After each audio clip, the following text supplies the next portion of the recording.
joining me now on this Melbourne Cup day. I hope you backed a winner. I didn't. Did okay on Saturday. Not so good today.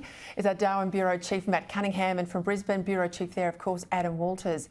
Gentlemen, let's get straight into it. Let's go to this IR issue if we can. Employer groups threatening to run a multi-million-dollar campaign against Labor's industrial relations changes unless they say the government backs down on this multi-employer bargaining, patent bargaining, strikes bargaining, I'll call it, and more powers, they say, to the Fair Work Commission to deal with some of these issues.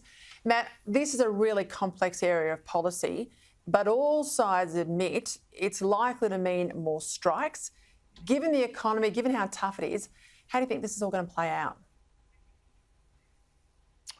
Well, not particularly well, particularly reading those comments that came today from Steve Knott from the Australian Resources and Energy Employers Association, saying that they're basically ready to wage war over this issue, and they're talking about a campaign that would rival the opposition to the mining tax back in the Kevin Rudd days. And I think that's something that would have the government particularly worried. You can tell that industry is incredibly unhappy about what's being proposed here. They're unhappy about the consultation process as well. They feel that they've been left out of this and that it's just been left for the government to basically do what the unions are telling them to do. And I think you were right to point to those comments from Jackie Lambie in your opening. She is no Conservative, but she is saying that this will 100% lead to strikes in this country, and she is saying that the government is just doing the bidding of the unions in pursuing this policy.